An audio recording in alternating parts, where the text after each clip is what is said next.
On August 9, 2025, the early morning air over eastern Ukraine was heavy and still. Farmers who had stayed behind after months of fighting were already awake, tending to their fields under a pale, cloudless sky. But this calm was fragile. It was the kind of stillness that soldiers learn to distrust. Somewhere beyond the low hills, engines were rumbling, deep rolling vibrations that carried through the ground before they were heard. The sound was growing. By 6:20 a.m., Ukrainian forward observers stationed on high ground began reporting unusual movement east of Donetsk. Through long-range optics, they could see dust rising in the distance, long streaks of it, kicked up by dozens of tracked vehicles. The scale was unlike anything they had seen in months. The tracks were aligned in tight formations, not scattered like disorganized convoys. This was something deliberate. Minutes later, confirmation came through encrypted channels.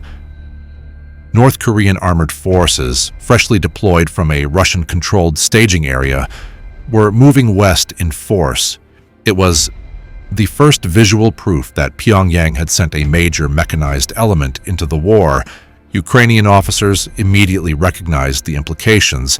This was not a token deployment. This was a full strike group, the kind that could break through weak defenses and exploit gaps before a counterforce could form. What followed in the next hour would become one of the most lopsided battles of the conflict. North Korea believed it was sending shock and fear ahead of its armor. Instead, it was walking into a meticulously prepared battlefield that had been shaped, mined, and surveyed to the inch. The slaughter that unfolded would not be the result of superior numbers or heavier guns. It would be the product of patience, engineering, and timing so precise that even a single misstep could have ruined everything. At precisely 6:40 a.m., a fresh batch of satellite images landed in Ukraine's central command system. These were not routine surveillance shots. They came from a high-priority pass requested after multiple signals intercepts. The night before hinted at a major movement in Russian-occupied territory. When the images appeared on the screens, they showed exactly what the chatter had warned of: a single armored column stretching for kilometers, pushing westward in a formation so tight it looked like a steel ribbon cutting across the plains. The images revealed more than just numbers. Thermal overlays picked out the heat of engines, each vehicle's exhaust showing as a bright signature against the cool morning terrain. Analysts noted the sharp rectangular shapes of T-90 main battle tanks, the slightly smaller signatures of armored personnel carriers, and the distinct cluster formations used by infantry support units. There was no mistaking it. This was a combined arms assault group, but the real surprise wasn't the composition. It was the markings.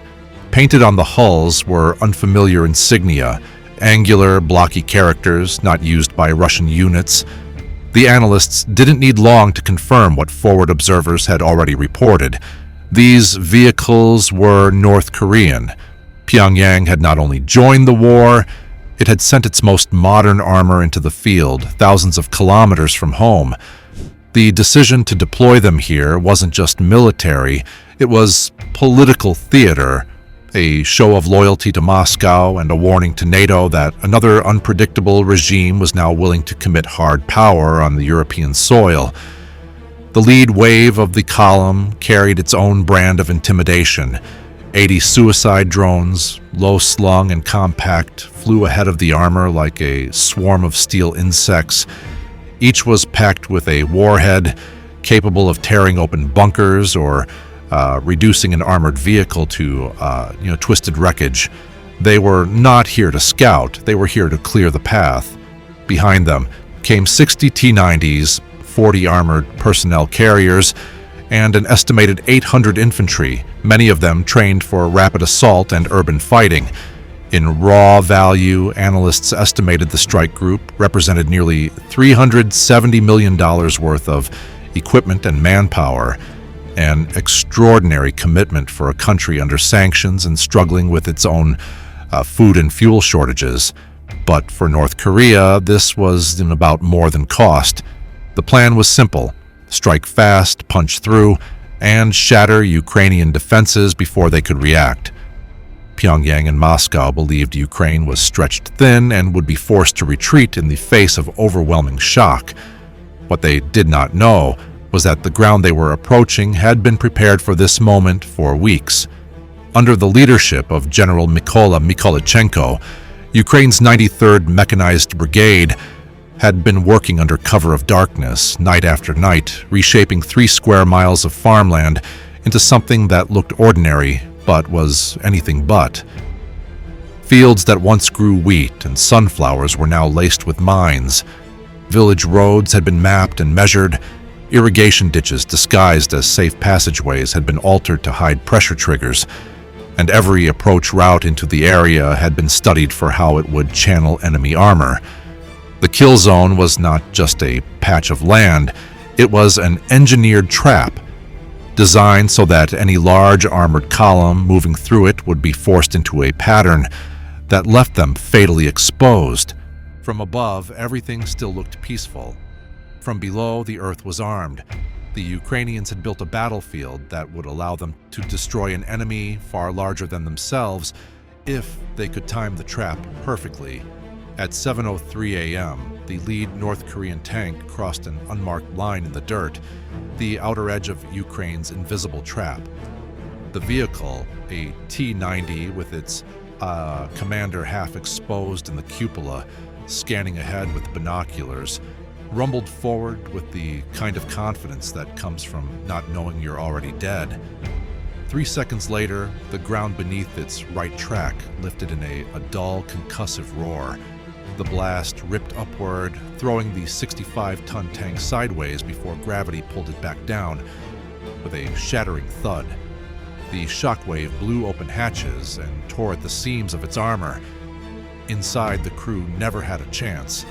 The force snapped hydraulic lines, ruptured ammunition storage, and within moments, the turret itself separated from the hull, spinning like a coin in the air before crashing into a cluster of trees nearly 50 meters away.